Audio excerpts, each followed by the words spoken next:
Actually kapatid, may mga tao ka may encounter na akala mo gusto ka nila.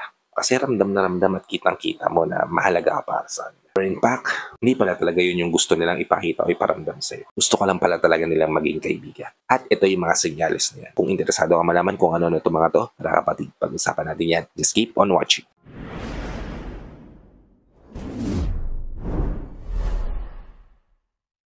Hi, I'm Gary Opimo at gumagawa ko ng mga videos na tulad nito para matulungan ka na maging best version ng sarili mo. At may bigay mo yung best self mo syempre sa taong mahal mo. Kaya kung bago ka pa lang dito sa channel ko, please consider liking this video. Hit the subscribe button and the notification bell para lagi kang updated sa mga videos na tulad nito na i-upload pa natin sa inaharap. So wala nang paligoy-ligoy pa. Unang bagay kagad kapatid na mapapansin mo o magiging senyales para makita mo na kaibigan lang talaga ang gusto niyang mangyari sa relasyon niyo at hindi talaga over that. Baga friend zone ka lang talaga para sa kanya ay kapag hindi sila nakikipag-flirt sa'yo sa mga bagay-bagay, kundi nakikipag-joke lang talaga. Kapag yung mga bagay-bagay na alam mo na pwede maging flirty yun para sa magkaibang sex, di ba? Or lalaki kayo, babae siya, di ba? Yung mga flirt jokes o flirt actions, di ba? Tapos sasabihin lang nila sa'yo na is joke lang yung para sa kanila at hindi talaga pampaplirt yun. Hindi talaga ikaw nila ginugusto above that, kapatid. Yan kapatid, isang senyalis yan na hanggang friend lang talaga yung nararamdaman niya para sa'yo at hindi yung ina-expect mo. Sorry to say that. Ikalawa, kapag hindi ka niya masyadong napopokusan. Kapag nakapansin mo kapatid wala siyang oras sa'yo. Or tipong yung usual na kaibigan, no? Na minsan available, minsan hindi, di ba? Kasi kapatid, kung mahal ka niya o mahalaga ka para sa kanya, lagi siya magiging available para sa'yo. Kung gusto niya makuha yung puso mo, lagi siya magiging available sa'yo. Kung gusto niya makasama ka hanggang dulo, hindi niya hayaan na may lumapit sa'yo na ibang tao. Kung pinaprioritize niya yung oras niya over anything para sa'yo, then kapatid, ibig sabihin nun gusto ka niya. Pero kung hindi,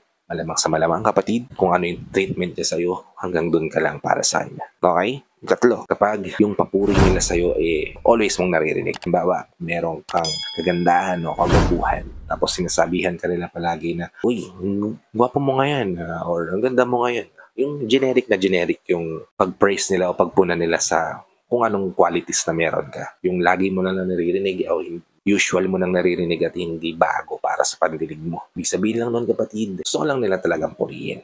O gusto ko lang talaga nilang batiin, di ba? O gusto na lang mapansin mo sila. Pero above anything else, ginagawa nila yun as a friend at hindi lovers. Ikapat, kapag masyado siyang komportable na pag-usapan yung mga awkward topics. Di ba may mga kaibigan tayo na kapag mga awkward topics na nagiging joke na para sa'yo. Kapag ganyan yung nararamdaman mo sa tao gusto mo, na yung awkward topics usual lang para sa kanya o casual lang para sa kanya. Then kapatid, ibig sabihin lang nun, friend lang din yung pagtingin niya sa'yo. Kasi kung magiging awkward siya sa awkward topic na pinag-uusapan niyo, ibig sabihin, may nararamdaman siyang iba sa nararamdaman mo. Di ba? Ibig sabihin, more than that yung pagtingin niya sa'yo. Di ba? More than friends yung gusto niyang mangyari sa inyo. At yun yung ika-4 na senyales.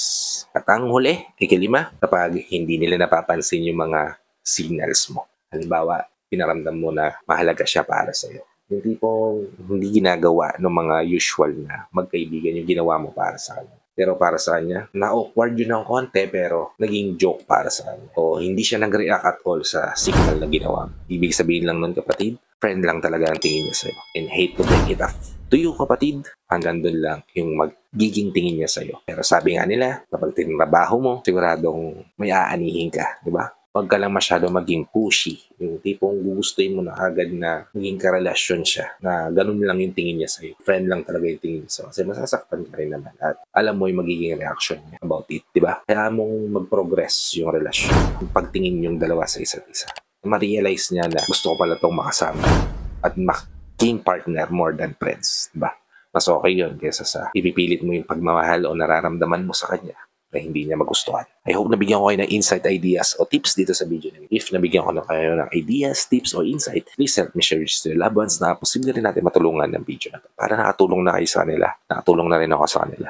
Sa lahat ng OFW viewers natin at sa mga viewers natin dito sa Pilipinas na walang sawang nanonood, sumusuporta, palagi naka-tune in sa bawat video na ina-upload ko. Maraming salamat po sa palagian nyo panonood at pag-subscribe. Kung bago ka pa lang dito sa channel ko, please consider liking this video. Hit the subscribe button and the notification bell para lagi kang updated sa mga videos na tulad nito na i-upload pa natin sa inaharap. So hanggang dito na lang mga kapatid. Maraming salamat ulit sa panonood. I hope to see you all on my next vlog. Ingat ka dyan palagi kapatid. May God bless you and always protect you. Peace! Whenever your heart is broken.